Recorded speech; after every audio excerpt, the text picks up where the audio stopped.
Hello, আসসালামু আলাইকুম। Welcome to Sharif commerce academy. আজকে অনলাইনে ক্লাস হচ্ছে বিবিএ ফোর্থ ইয়ার অ্যাকাউন্টিং ডিপার্টমেন্টের অ্যাডভান্স অ্যাকাউন্টিং 2 এই সাবজেক্টের চ্যাপ্টার 1 এর আজকে হচ্ছে লেকচার নাম্বার 2। আজকে আমরা করব প্রবলেম 1 এবং প্রবলেম 2 এবং এর আলোকে আমরা যে কয়টা এক্সারসাইজ আছে প্রত্যেকটা এক্সারসাইজে আমি তোমাদের বাসায় কাজ দিয়ে দিব। তাহলে প্রবলেম 1 এটা 2020 সাল অ্যাডভান্স অ্যাকাউন্টিং 2 তে আছে। অ্যাডভান্স অ্যাকাউন্টিং 2 পার্ট সি তে। প্রশ্নটা খুবই ইম্পর্টেন্ট, ভালো করে সবাইকে খেয়াল করতে হবে। প্রশ্ন বলছে the information relate two A garments manufacture concern total asset 75 lakh টাকা হুইচ ইনক্লুড দ্য ফলোইং, অর্থাৎ টোটাল অ্যাসেটের মান আমাদের প্রশ্নে দিয়ে আছে 75 লাখ টাকা। আমরা যে প্রেজেন্ট ভ্যালু অফ অ্যাসেটের কথা বলতাম ওই মানটাই আমাদের প্রশ্নে দিয়ে আছে 75 লাখ টাকা, কিন্তু এই 75 লাখ টাকার মধ্যে কি কি অন্তর্ভুক্ত আছে তার নিচে দিয়ে আছে কি কি। যেমন এই 75 লাখ টাকার মধ্যে আছে প্রথমে গুডউইল 8 লাখ টাকা, প্রিলিমিনারি এক্সপেন্স একটা কিন্তু ভর সম্পদ 50,000 টাকা, ইনভেস্টমেন্ট 15 লক্ষ টাকা, ল্যান্ড 20 লাখ এবং বিল্ডিং হচ্ছে 10 লাখ। এই সব কয়টা জিনিসই এই 75 লাখ টাকার মধ্যে কি করা আছে, যোগ করা আছে। এন্ড প্রশ্ন হচ্ছে প্রেজেন্ট ভ্যালু অ্যাসেট নির্ণয় করার ক্ষেত্রে গুডউইল যে আসে গুডউইলের সাথে কি কথা লেখা থাকতে হয়, অ্যাড কস্ট, কিন্তু এই গুডউইলের সাথে কি অ্যাড কস্ট লেখা আছে? নাই স্যার। তাহলে এই 8 লক্ষটা ওখানে যে যোগ করছে এটা ভুল করছে না? এটা আমরা কি করব, ঠিক করব।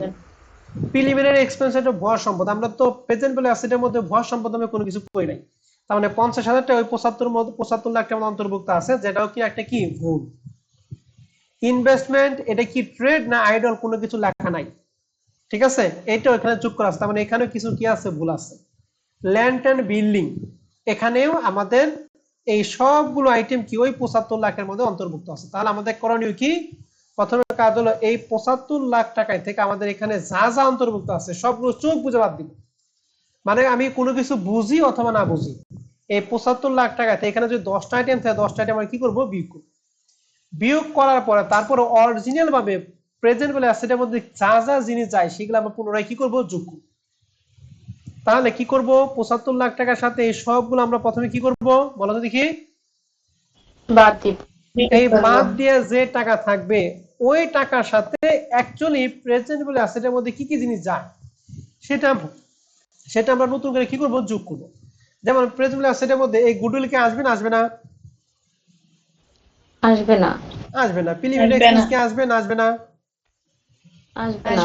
আসবে না। এই ইনভেস্টমেন্টের কোনটা আসে, ট্রেড নাকি আইডলটা? রেটটা আসে। ট্রেড, তাহলে ট্রেড সময় নিচে বলা আছে যতটুকু বলা অতটুকু আমরা আনবো। ল্যান্ড এন্ড বিল্ডিং তো অবশ্যই আসবে, তাহলে এটা আমরা দিব। তাহলে মনে রাখবেন টোটাল অ্যাসেটের মধ্যে যা যা অন্তর্ভুক্ত থাকবে সেগুলো আগে প্রথমে সুন্দর করে বাদ দিয়ে নিব, তারপর আমরা ওই সাথে অ্যাকচুয়ালি যা যা প্রেজেন্ট অ্যাসেটের মধ্যে যায় তাইতে আমরা কি করব, নতুন করে যোগ করব। তারপর আমরা কারেন্ট লাইবিলিটি কি করব, যোগ না বিয়োগ? বিয়োগ। বিয়োগ। এই হচ্ছে ক্যাপিটাল এমপ্লয় বের করার মর্ম কথা। আর এইটা যদি বুঝেন তাহলে এই শীটের কমপক্ষে 10টা অঙ্ক আপনি পাবেন। এখন আসেন নিচের সমন্বয়গুলো একটু পড়ি। প্রশ্নে বলা আছে যে 40% of the investment are for replacement of assets.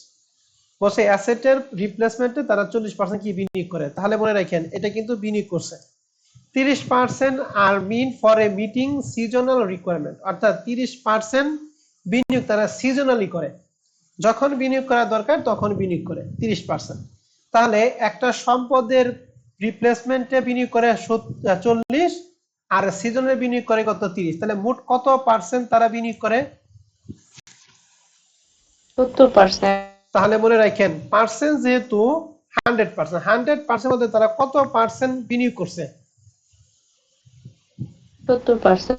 তারা বিনিয়োগ করে কত পার্সেন্ট? 30%। এই যেটা বিনিয়োগ করে নাই সেটাকে বলা হয় আইডল ইনভেস্টমেন্ট, আর যেটা বিনিয়োগ করছে তাকে বলা হয় কি, ট্রেড ইনভেস্টমেন্ট। কথা কি বুঝতে পারছি? জি স্যার। ওকে। এন্ড ওই বিনিয়োগ হয় না 30%, এর সময় বলছে and the rest represent fund not directly connected with the operation of the business. বলছে বাদ বাকি যে ফান্ডটা আছে এটা ডিরেক্টলি ব্যবসার সাথে সম্পৃক্ত না বা কানেক্টেড না। তাহলে যেটা ব্যবসার সাথে সম্পৃক্ত বা কানেক্টেড না সেটা কি ট্রেড হবে নাকি আইডল হবে? আইডল হবে। আইডল। তাহলে মনে রাখেন এই অঙ্কে ট্রেড ইনভেস্টমেন্ট পার্সেন্ট হচ্ছে 70 আর আইডলে হচ্ছে 30%। প্রশ্ন বলছে market value of the investment amount টাকা হচ্ছে 18 লক্ষ টাকা। অর্থাৎ এই যে আমাদের বিনিয়োগ যে 15 লক্ষ টাকা ছিল এগুলো কিন্তু সব বুক ভ্যালু। এই 15 লক্ষ টাকার মার্কেট ভ্যালু দিয়ে আছে কত বলো দেখি?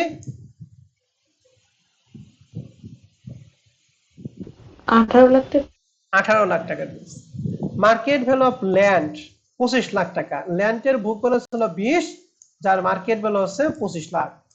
while that of building 8 lakh. Building এর বুক ভ্যালু ছিল 10 লাখ কিন্তু বিল্ডিং এর মার্কেট ভ্যালু দিয়ে আছে 8 লাখ টাকা। Short term liability of the business amount two টাকা হচ্ছে 12 লাখ টাকা। এখানে একটা শূন্য কম পড়ছে 12 লাখ টাকা। Short term liability that means কোন লায়াবিলিটি বলেন তো দেখি? Current liability current and liabilities. Sundry creditors হলো 4 লাখ। তাহলে কারেন্ট লায়াবিলিটি এইটাও একটা কি কারেন্ট লায়াবিলিটি। তাহলে কারেন্ট লায়াবিলিটি হচ্ছে 12 লাখ আর সানডে ক্রেডিটরস কত 4 লাখ। মোট হলো 16 লাখ টাকা হলো কারেন্ট লায়াবিলিটি। প্রিফারেন্স শেয়ার অগ্রাধিকার শেয়ার এটা দীর্ঘমেয়াদী দায়। while ডিবেঞ্চার অ্যামাউন্ট হচ্ছে 8 লাখ টাকা। যেখানে ডিবেঞ্চার ছিল কত 8 লাখ টাকা।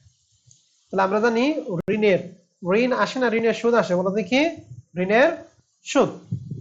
প্রশ্ন হচ্ছে the profit and loss proportion position on the business during the last 5 year R as follow। আমাদের বিগত 5 বছরের প্রফিট দিয়ে আছে 15 থেকে শুরু করে 19 পর্যন্ত। তাহলে বলেন তো কারেন্ট ইয়ার কত? কারেন্ট ইয়ার কত সাল? 19 স্যার। 19 সাল। প্রশ্ন বলছে an investor accept 15% return by investing of a garment manufacturing concern। তারা যা ইনভেস্ট করছে এর 15% তারা কি করে রিটার্ন পায়। তাহলে এটাকে আমরা বলবো নরমাল রেট অফ রিটার্ন। আর রিটার্ন। রিকনে বলছে find out the value of goodwill of the firm. এই ফার্মের গুডউইল তোমাকে বের করতে হবে। এখন গুডউইল নির্ণয় করার ক্ষেত্রে যদি কোনো মেথডের কথা না বলা থাকে আমরা কোন মেথডে অঙ্ক বুঝলাম?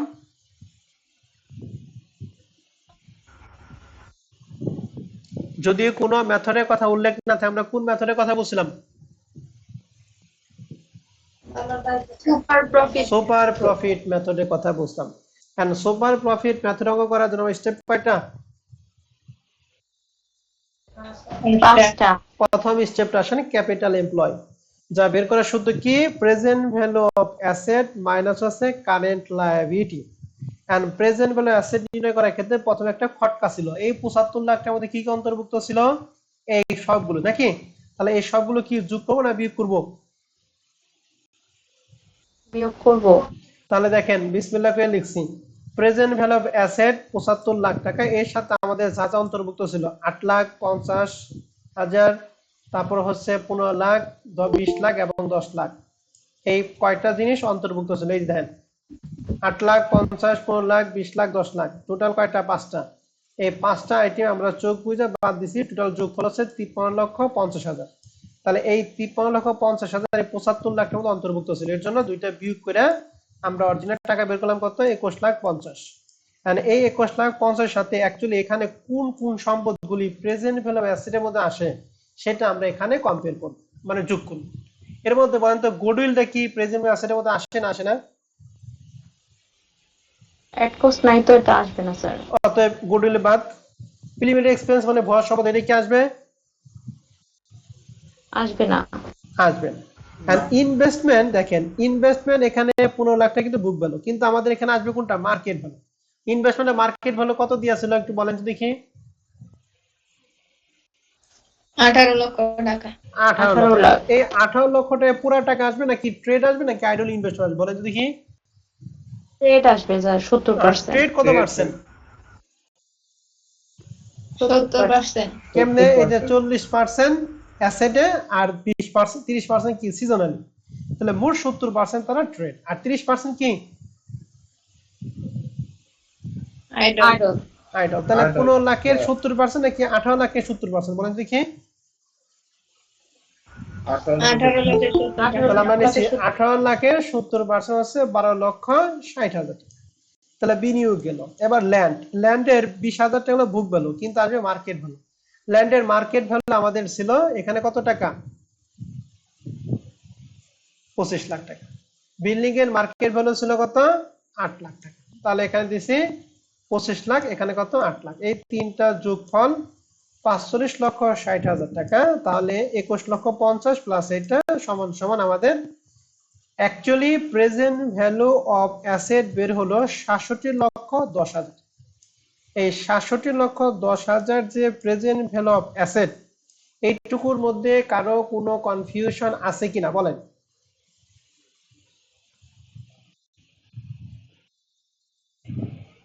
না কারো কোনো কনফিউশন থাকলে আমাকে বলেন যে স্যার আমি এটা বুঝি নাই।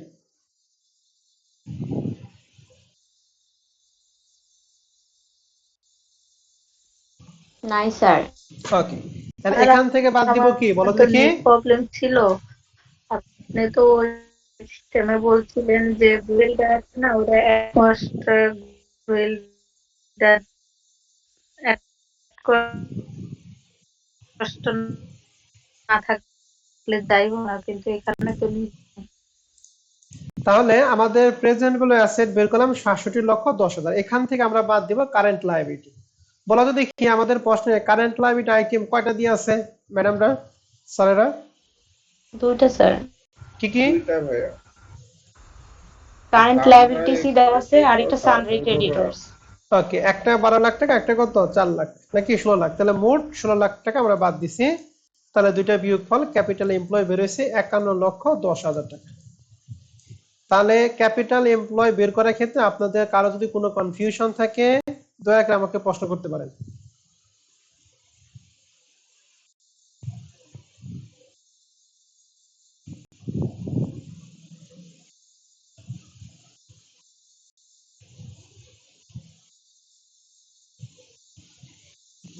ওকে, তাহলে এখন 2 নম্বর স্টেপে চলে যাব। ক্যাপিটাল এমপ্লয় আমরা বের করলাম 51,10,000, এখান থেকে আমরা বাদ দিব কি half of the current year profit. And half of the current year profit বের করার ক্ষেত্রে আমাদের কি কি বলছিলাম আমরা? কারেন্ট ইয়ার প্রফিটের সাথে কয়টা সমানে কাজ করি বলো তো দেখি? 4টা। 4টা। কি কি? চারটা সমান। আইডল ইনভেস্টমেন্ট Idle সুদ, investment ভ্যালু, সুদ। ডেপ্রিসিয়েশন বাদ দিব, ঋণের সুদ যোগ করব। ঋণের সুদ যোগ করব। গুড। ওকে, ঠিক আছে। তাহলে আমাদের প্রথমে বলেন কারেন্ট ইয়ার প্রফিট কত, 1,50,000 নাকি 2 লাখ?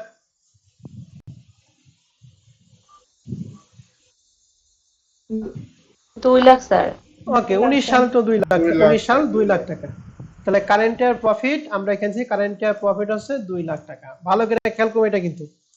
এরপরে এর সাথে প্রথমে আমরা বলছিলাম যে আইডল ইনভেস্টমেন্টের সুদ, ঋণের সুদ, ডিপ্রিসিয়েশন এবং ডিপ্রিসিয়েশন। তাহলে প্রথমে আগে আমরা দেখি ঋণের সুদ বা আইডল ইনভেস্টমেন্ট সুদ আছে কিনা। আমাকে বলেন যে বিনিয়োগ আমাদের মার্কেট ভ্যালু কত ছিল বলো তো দেখি? 18 লক্ষ টাকা, তাই না? এই 18 লক্ষ টাকার কত পার্সেন্ট জানি ট্রেড ছিল? 70%। তাহলে আইডল ইনভেস্টমেন্ট কত পার্সেন্ট? 30%। তাহলে 18 লক্ষ টাকা 30% বের করেন, কত হয়?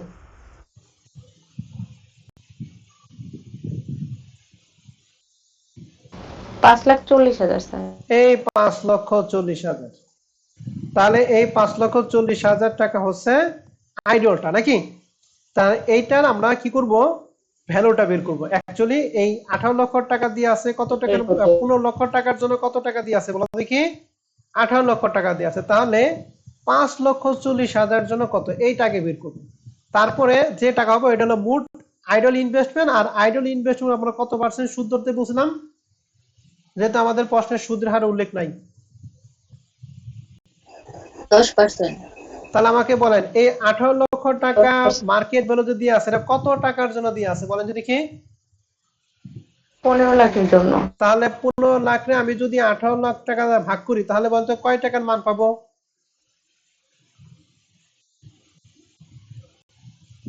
বলেন। মোট টাকা দ্বারা ভাগ করলে কয় টাকা মান পাই? 1 টাকার মান পাই। এখন এই 18 লাখ টাকার মধ্যে আমাদের আইডল ইনভেস্টমেন্ট কয় টাকা, ওটা দ্বারা গুণ করব। কয় টাকা বলেন? 5 লাখ। গুড, 5,40,000। তাহলে আইডল ইনভেস্টমেন্ট যে মোট কত টাকা আমরা সেই টাকাটা এখানে পাবো। আর তার উপর কয় পার্সেন্ট টাকা, কয় পার্সেন্ট দেবো সুদ? 10%। বলতেছি ভালো করে খেয়াল করেন। এই 15 লক্ষ টাকার জন্য মার্কেট ভ্যালু দিয়ে আছে 18 লাখ। তাহলে 15 লাখ 18 লাখ দ্বারা যদি ভাগ করি আমি 1 টাকার মান পাবো, মানে এই 18 লাখ টাকার মধ্যে কয় টাকা হচ্ছে আইডল? 5,40,000। তাহলে মোট 5 লাখ টাকাটা কত? 40। মোট টাকাটা কত হয় দেখেন তো?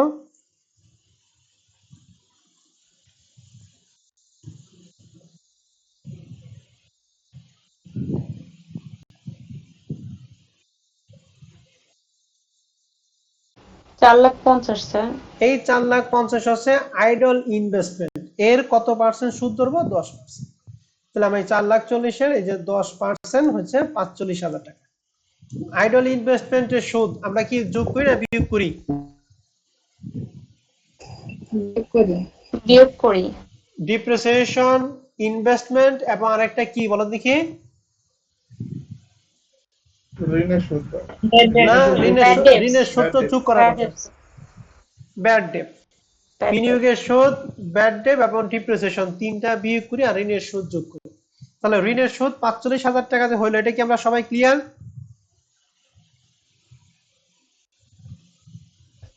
স্যার এখানে 10%টা বুঝে আরে নিন। এটা ঋণের সুদ হবে কেমনে ভাই? এটা তো ঋণের সুদ তো যোগ করি না ভাই, এটা তো বিয়োগ হ্যাঁ, করলাম তো ঋণের ভাই। সুদ কে বলছে? বিনিয়োগের সুদ বলছে। এই যে 10% কথা বলছেন তাকে, সে কি ক্লাসে প্রথমে ছিলেন না ছিলেন না বলেন যদি কি? বারবার বলা হয়েছে যে বিনিয়োগের সুদ এবং ঋণের সুদ যদি উল্লেখ না থাকে উভয় ক্ষেত্রে কত পার্সেন্ট ধরবো আমরা? 10%। তো এইটা এখন প্রশ্ন করেন কেন ম্যাডাম? তাহলে আপনি তো ক্লাসে মনোযোগী না। আর স্বাধীন, এটা যে ঋণের সুদ না বিনিয়োগের সুদ, এটা কি বুঝছো? জি ভাই, আপনি ঋণের সুদ বলতে পারেন না ভাই, ওকে, এবার আসি আমরা ঋণের সুদের ক্ষেত্রে আসো। বলতো আমাদের প্রশ্নে ঋণ কত টাকা ছিল? কত টাকা দিয়ে আছে ঋণ?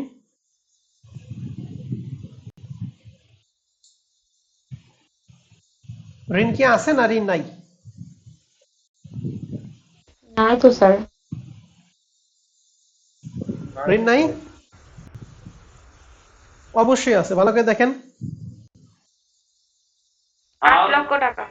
হ্যাঁ, এই যে ঋণ মানে ডিবেঞ্চার ম্যাডাম, যে নাই বলছেন, যে ডিবেঞ্চার 8 লাখ টাকা আছে। জি স্যার, জি স্যার ভাই। ঠিক আছে, ঋণের উপরে কয় পার্সেন্ট সুদ ধরবো আমরা বলো তো দেখি? 10%। তাহলে এই যে interest on long term debt অথবা ডিবেঞ্চার 8 লাখে 10% 80,000 টাকা ঋণের সুদ আমরা কিন্তু যোগ করি। তাহলে 2 লাখের সাথে 45,000 টাকা বিয়োগ 80,000 টাকা যোগ হয়েছে 2,35,000। এর সাথে কিন্তু আরো দুইটা কাজ করতাম, ব্যাড ডেট এবং কি ডিপ্রিসিয়েশন, কিন্তু সেটা আমাদের নাই। 2,35,000 থেকে আমরা ইনকাম ট্যাক্স বাদ দিব। ইনকাম ট্যাক্স কত পার্সেন্ট? 40%। ইনকাম ট্যাক্স আমাদের প্রশ্নে দেয়া নাই। যদি ইনকাম ট্যাক্স আমাদের প্রশ্নে দেয়া না থাকে তুমি 40% ধরবা। 40% কমও ধরবা না, বেশিও ধরবা না। তাহলে আমরা ইনকাম ট্যাক্স 2,35,000 40% 94,000 টাকা। তাহলে 2,35,000 থেকে 94,000 টাকা বাদ দিয়ে থাকে 1,41,000 টাকা। অ্যাকচুয়ালি কারেন্ট ইয়ার প্রফিট বলতে এই 1,41,000 টাকাকে বোঝায়। আমরা কি কারেন্ট ইয়ার প্রফিটের পুরাটাই নেই নাকি হাফ অংশ নিব? লেখা আছে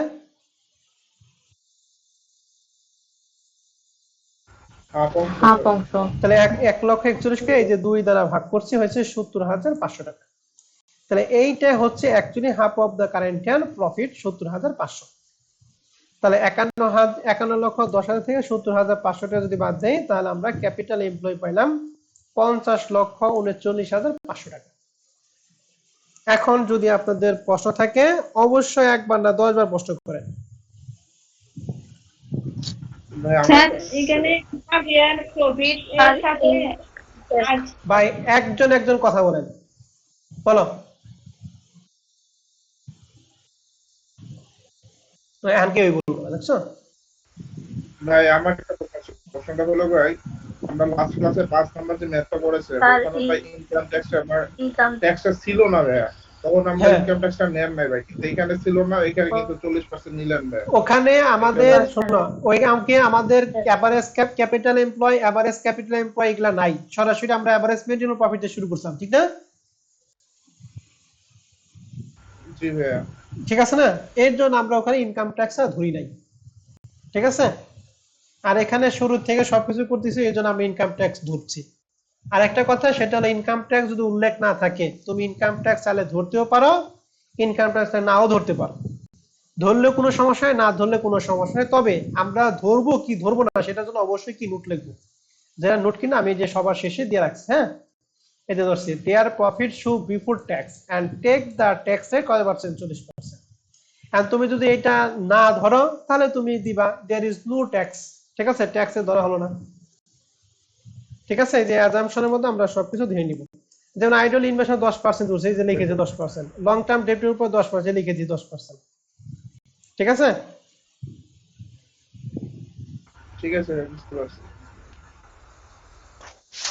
স্যার ইনকাম ট্যাক্স তো হাফ ইয়ার প্রফিটের সাথে অন্তর্ভুক্ত না, আমরা হাফ ইয়ার প্রফিটটা ইনকাম ট্যাক্স বাদ না দেওয়ার আগে বাদ দিতে বলছিলেন এর আগের ক্লাসে। না না না, ইনকাম ট্যাক্স বাদ না দেওয়ার আগে বলা হয় নাই, বলা হয়েছিল কি half of the current year profit. এটা করার জন্য প্রথমে কারেন্ট ইয়ার প্রফিট, এরপরে চারটা সমন্বয় ইনকাম ট্যাক্স, তারপরে তার অর্ধেক নিয়ে। ঠিক আছে ম্যাডাম,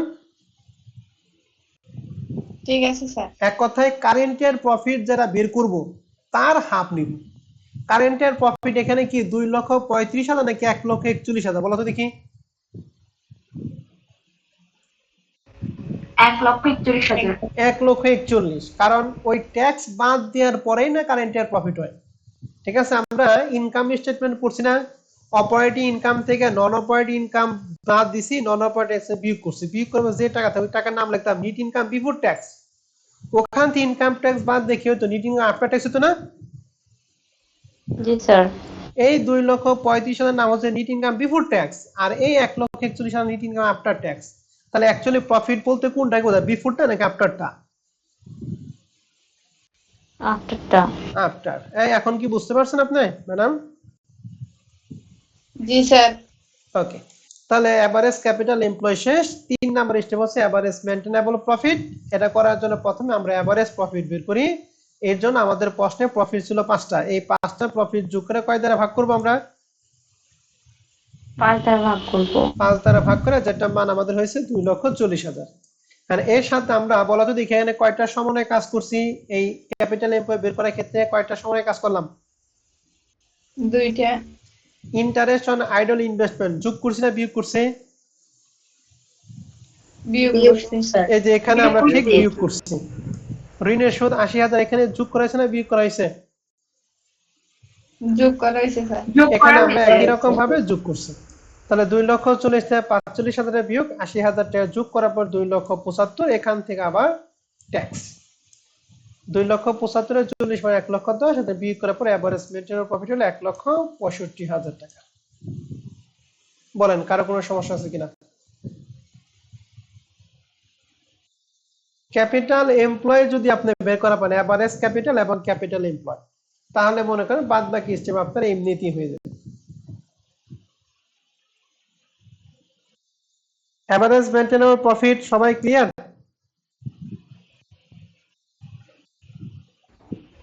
জি স্যার। ওকে, এবার নরমাল প্রফিট। নরমাল প্রফিটের সূত্র কি? Average capital employee into number of normal rate of return. তাহলে নরমাল এভারেজ ক্যাপিটাল এমপ্লয় বের করছি 50,39,500, আর নরমাল রেট অফ রিটার্ন আমাদের প্রশ্নের শেষের দিকে ছিল এই যে 15% কি করে রিটার্ন করে। তাহলে আমরা এই দুইটার পার্সেন্ট করে পাইলাম 7,55,925। এরপরে হচ্ছে সুপার প্রফিট, যার সূত্র কি average maintainable profit minus normal profit.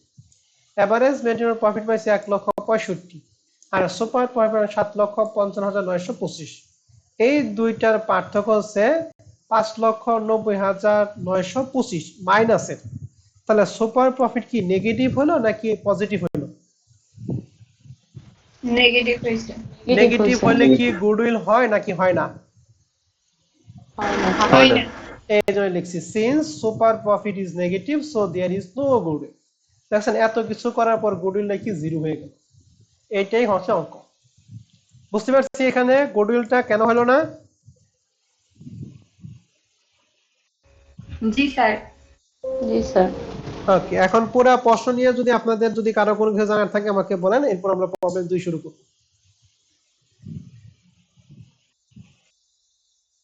পুরো প্রশ্নটা দেখেন, এরপর আমরা প্রবলেম 2 শুরু করব। এই সেম প্রশ্নগুলির কমপক্ষে 10টা অঙ্ক দিয়ে আছে। দেখেন এখানে তো আর বুঝাই দিলাম, এখানে তেমন সমস্যা থাকবে না, যদি সমস্যা আগামী ক্লাসে বলেন। আমরা প্রবলেম 2 আসে। এটা 2017 সালে, বলেন তো কি অ্যাডভান্স অ্যাকাউন্টিং না অ্যাকাউন্টিং থিওরি ছিল? Accounting theory. তাহলে বলেন এখানে টোটাল অ্যাসেট দিয়ে আছে 35 লাখ। এই 35 লাখের মধ্যে এই যে 5টা জিনিস অন্তর্ভুক্ত আছে, তাহলে প্রথমে এই 5টা জিনিস কি যোগ করব না বিয়োগ করব? 4টা জিনিস বিয়োগ করব। বিয়োগ করব। বিয়োগ করব। এখন বিয়োগ করার পরে পরে যখন যোগ করব তখন কি গুডউইল আসবে? না স্যার, প্রিলিমিনারি এক্সপেন্স কি আসবে? আসবে না। আসবে না। না। ইনভেস্টমেন্ট আসবে? আসবে স্যার। না স্যার। আসবে। ইনভেস্টমেন্ট বুক ভ্যালু নাকি মার্কেট ভ্যালু আসবে? মার্কেট ভ্যালু মার্কেট আসবে। Value. Market value. Cash and ব্যাংকের তো মার্কেট ভ্যালু আর বুক ভ্যালু, এই বুক ভ্যালুকে মার্কেট ভ্যালু ধরতে হয় নাকি? তাহলে আমরা আসেন আমরা শুরু করি। এই যে প্রেজেন্ট ভ্যালু অ্যাসেট লিখছি 35, এখান থেকে 4টা অন্তর্ভুক্ত ছিল, 4টা যোগ করা হচ্ছে 25 লাখ, বিয়োগ করা হচ্ছে 10 লাখ।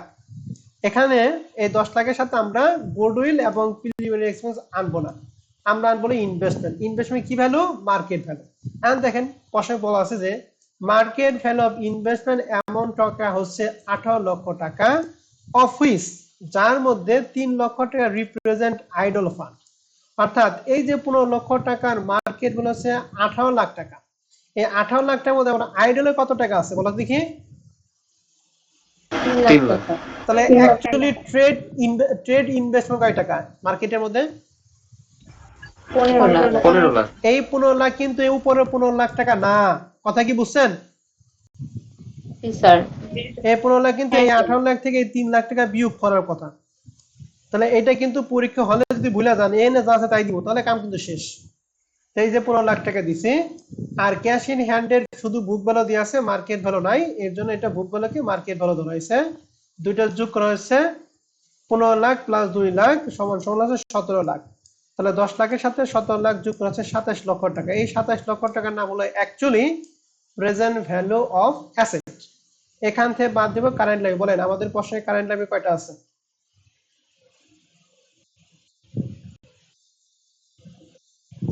স্যার একটা বলে দেওয়া আছে কারেন্ট লাইবিলিটি আমরা 12 লাখ টাকা নাকি? 12 লক্ষ টাকা। ওকে, তাহলে 12 লাখ টাকা বাদ দিয়ে হয়েছে ক্যাপিটাল এমপ্লয় হচ্ছে 15 লাখ টাকা। জান তো ক্যাপিটাল এমপ্লয় আমরা সবাই বুঝতে পারছি কিনা? জি স্যার, বুঝতে। কারো কোনো সমস্যা আছে ক্যাপিটাল এমপ্লয়ে?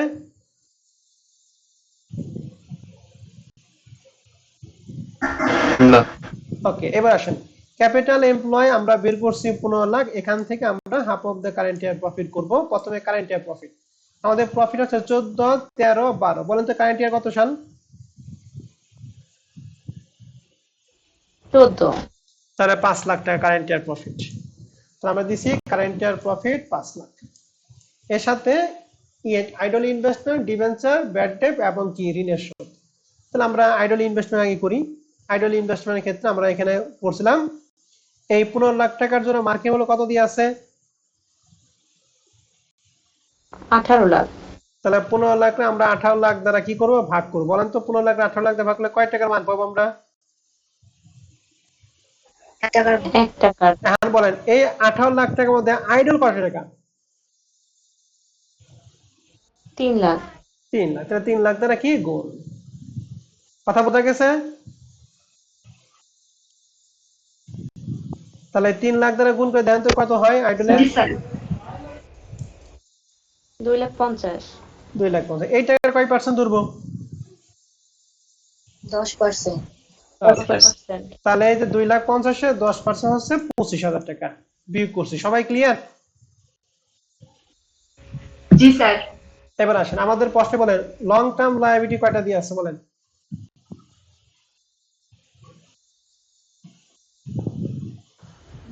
দুইটা স্যার। একটা 6 লাখ টাকা বন্ডস পেয়েবল, কিন্তু একটা লং টার্ম লায়াবিলিটি, ঠিক আছে? 10 লাখ। আমাদের এই সকল ধরনের পেয়েবল কিন্তু চলতে দেয়, শুধুমাত্র বন্ডস পেয়েবল বাদে। তাহলে 6 লাখ প্লাস 10 লাখ মোট হচ্ছে 16 লাখ টাকা হচ্ছে লং টার্ম লায়াবিলিটি। এর উপর কয় পার্সেন্ট ধরবো? 10%। 10%। তাহলে যে 16 লাখ টাকা 10% 1,60,000। তাহলে 5 লাখের সাথে 25,000 টাকা বিয়োগ 1,60,000 টাকা যোগ করেছে 6,35,000। এটা কি বিফোর ট্যাক্স নাকি ইনকাম ট্যাক্স? বিফোর ট্যাক্স না আফটার ট্যাক্স বলো দেখি। 6,25,000 before tax. Before Before tax, right? ট্যাক্সের 40% ধরার পরে আফটার ট্যাক্স Before tax। 3,81,000। এই 3,81,000 কি নিব বলো দেখি? হাফ। এটা 3 লাখ আসে 2 দ্বারা ভাগ করেছে 1,90,500 টাকা। আর এই দুইটার বিয়োগফল average capital employ 13,09,500। Average capital employ clear কিনা বলেন? জি স্যার। স্যার কারো কোনো সমস্যা আছে ম্যাডামরা স্যাররা? না স্যার ওকে স্যার, এবার আসেন। এরপর আমরা বের করি এভারেজ মেইনটেনেবল প্রফিট। প্রথমে বের করি এভারেজ প্রফিট। বলেন তো আমাকে এভারেজ প্রফিট কেমনে বের করব?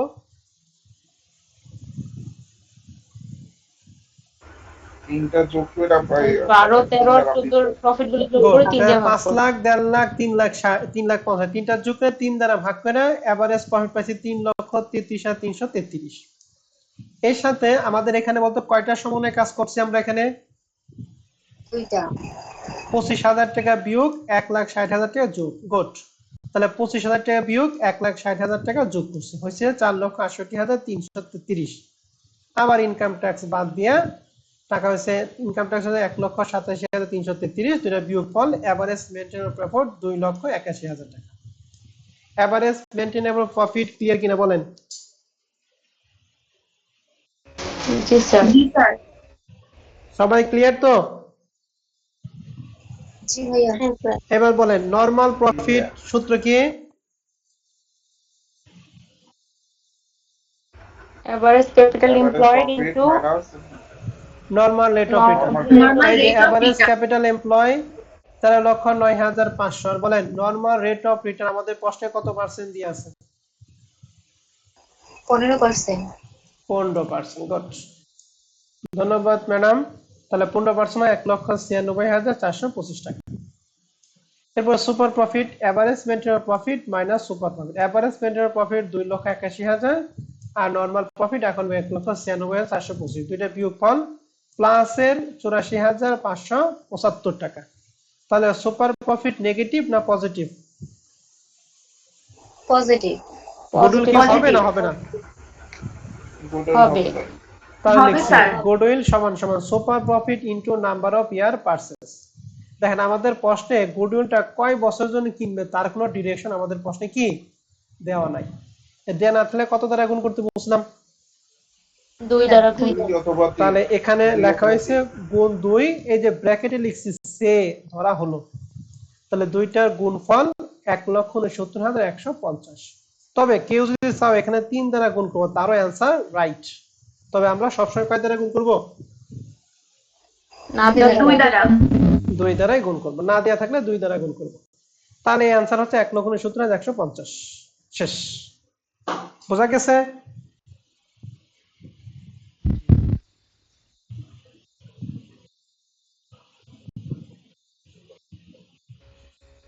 জি স্যার ওকে, এই যে আমরা যা যা ধরছি এখানে অ্যাজাম্পশন তা সুন্দর করে লিখে দিছি।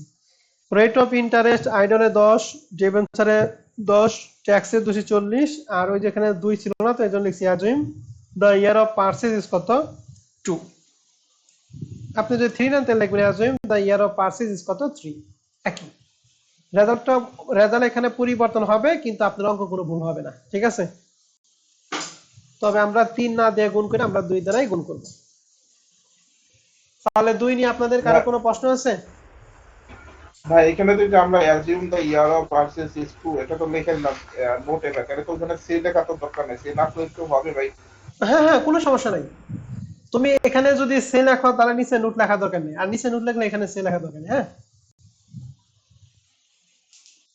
মানে যে কোনো একভাবে বুঝাইতে হবে যে স্যার আমি 2 যে ধরছি, যে কোনো একভাবে বুঝাইতে হবে। ঠিক আছে শালীন? ঠিক আছে ভাই, ঠিক আছে। আরেকজন কি জানি বললা?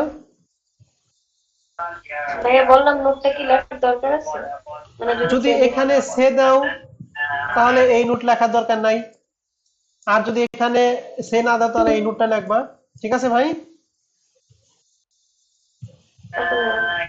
নাকি তুমি এই পুরো নোটের কথা বলতেছো, সবগুলো নোটের কথা? সবগুলোর কথাই বলছি। না, সবগুলো নোটের কথা অবশ্যই তোমাকে উল্লেখ করতে হবে, কারণ তুমি 10% অন্য জন এখানে 8% করতে পারে। ঠিক আছে, যেমন এই ডেপ্টের ক্ষেত্রে 10% থেকে 12% নেই, অন্য জন 10 এর পর্যন্ত 12 নিতে পারে। তুমি কত পার্সেন্ট করে দিতে হবে। ঠিক আছে ভাই, এই নোটগুলি হচ্ছে আমরা সেকেন্ডে যে ট্যাক্স পড়তাম না, ট্যাক্সেশন ইন বাংলাদেশ, এই ট্যাক্সেশন ইন বাংলাদেশের ক্ষেত্রে টিকা দেয়া কি ফরজ ছিল না? জি স্যার। ঠিক এই অঙ্কে এই টিকা দেয়া কি এই অঙ্কের জন্য ফরজ, ডাইরেক্ট, সুন্নত না ওয়াজিব না, ডাইরেক্ট ফরজ, না দিলে আপনার পাপ হবে। হ্যাঁ, ঠিক আছে, ব্যাপারটা আমি মজা করে বললাম আর কি। এবার আসেন আপনাদের বাসার কাজের পালা। 3 নাম্বার এক্সারসাইজ পাইছেন, 2014 সাল advance accounting 2, total asset 60 lakh টাকা, এর মধ্যে আমাদের অন্তর্ভুক্ত ছিল এই 4টা জিনিস। তাহলে প্রথমে এই 4টা আমরা কি করে বাদ দিব, পরবর্তীতে গুডউইল এবং প্রিলিমিনারি এক্সপেন্স বাদ, ইনভেস্টমেন্ট আসবে, তাই না? এখন বলেন তো দেখি ইনভেস্টমেন্ট কত টাকা আসবে, দেখি পারেন কিনা।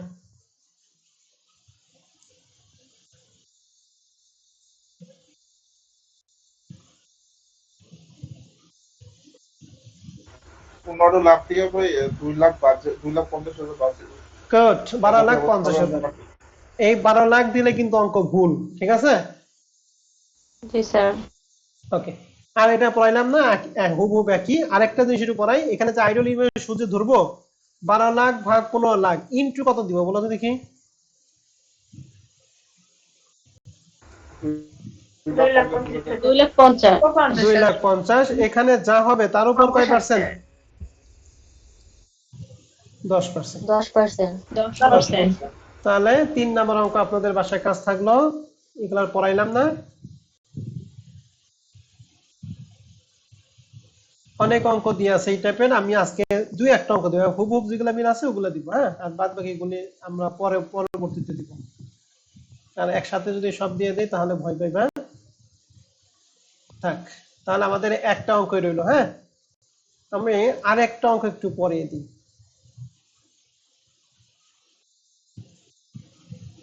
আরেকটা অঙ্ক দিব, আরেকটা অঙ্ক পরে দেই। দিতে পারেন, সমস্যা নেই। ওকে, এক্সারসাইজ 1 নাম্বারটা একটু আসেন, 2018 সাল অ্যাডভান্স অ্যাকাউন্টিং 2, এটা সোমবারে ক্লাস, আমরা একটু পরে দিতেছি। এখানে দায়ের মধ্যে শেয়ার ক্যাপিটাল দীর্ঘমেয়াদী দায়, এটাও দীর্ঘমেয়াদী দায়, রিটার্নিং মালিকানা সত্ত্ব, ব্যাংক ওভারড্রাফট ব্যাংক অ্যাকাউন্টস, দুইটা কি দায় বলেন তো দেখি।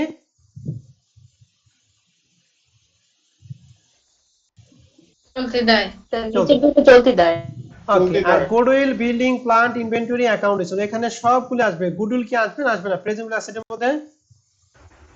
আসবে না ভাইয়া, আসবে। তাহলে আমাদের প্রেজেন্ট অ্যাসেটের মধ্যে দিব বিল্ডিং, প্লান্ট, ইনভেন্টরি, অ্যাকাউন্ট, তবে এইগুলার মার্কেট ভ্যালু দিব। যদি মার্কেট ভ্যালু না থাকে তাহলে এইগুলাই মার্কেট ভ্যালু। ওকে, জি স্যার। তাহলে এই 4টা যোগফল থেকে এই 2টা বিয়োগফল আমরা কি করে বাদ দিব।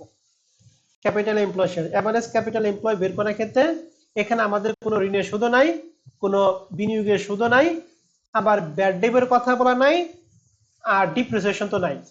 ঠিক আছে, এখানে আমাদের 5 বছরের প্রফিট দিয়ে আছে 13 থেকে শুরু করে 17 সাল। তাহলে কারেন্ট ইয়ার প্রফিট কত?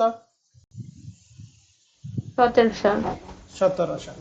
আর এখানে দেখেন আমাদের প্রশ্নে কিন্তু ট্যাক্স রেটের কথা সুন্দর করে বলা আছে, তাহলে 40% নিব আমরা। ওকে, আর নরমাল রেট অফ রিটার্ন কত পার্সেন্ট বলেন তো দেখি।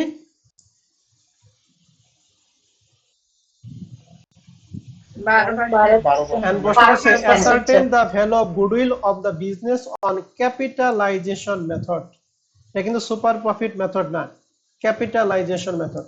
তাহলে ক্যাপিটালাইজেশন মেথডের ক্ষেত্রে আমরা 2টা বেসিসে কাজ করি, তাই না? একটা প্রফিট বেসিস আর একটা কি বেসিস? জি sir, average profit method. Average profit method. তাহলে আমরা ক্যাপিটালাইজড মেথডের ক্ষেত্রে আমরা যে সূত্র জানি, সূত্রটা কি জানি একটু বলেন যদি, কি গুডউইল বের করার সূত্র? যেটা হচ্ছে বেজড অন সুপার প্রফিট, সেটা হচ্ছে সুপার প্রফিট ভাগ ক্যাপিটালাইজেশন রেট। আর সেকেন্ডটা হচ্ছে capitalized value of the firm minus net assets. Net আছে, গুড।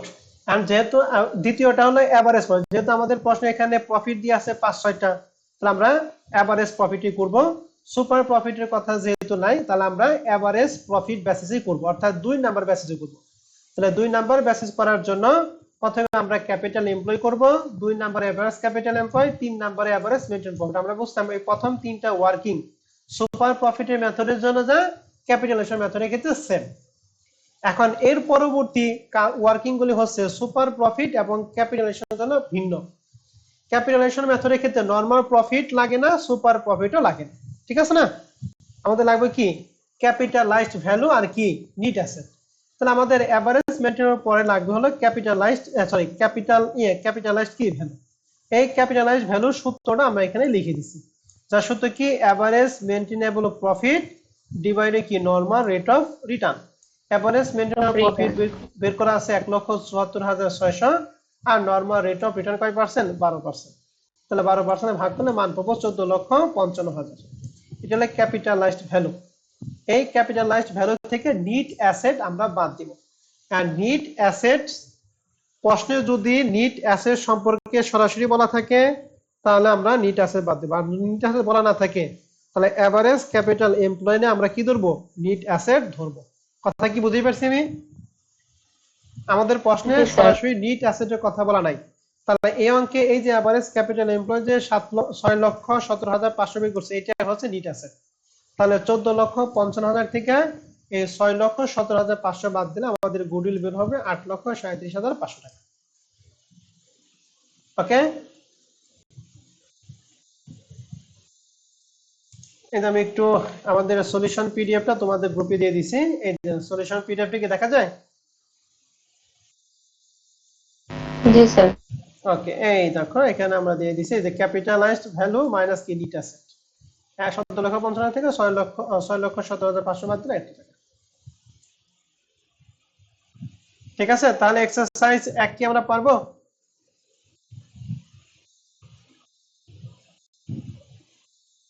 চেষ্টা করব স্যার। জি স্যার। অবশ্যই পারা যাবে, হ্যাঁ চেষ্টাগুলো অবশ্যই পারা যাবে। 2 নম্বর অঙ্কটা আপনারা টাচ করবেন না, হ্যাঁ 2 নম্বর অঙ্কটা পুরোটা আমি আপনাদের করাই দিব। ঠিক আছে, তাহলে আপনারা কি করেন, কি বলে এক্সারসাইজ 1 এবং এক্সারসাইজ 3 এই দুইটার মধ্যেই থাকেন। আর বাদ বাকিগুলি আমি এই 2 নম্বর অঙ্কটা যদি করে দেই তাহলে আমাদের আর কোনো কিছু বাকি থাকবে না, বাদ বাকি সবই আপনি নিজেরাই নিজ দায়িত্বে পারবেন। ঠিক আছে, তাহলে আগামী ক্লাসে আপনাদের বাসায় কাজ হলো এক্সারসাইজ 1 এবং এক্সারসাইজ কত 3 প্লাস প্রবলেম 1 এবং প্রবলেম 2, এই 4টা অঙ্ক। ঠিক আছে, জি স্যার। ওকে, তাহলে আজকের ক্লাস আমাদের এই পর্যন্তই থাকবে।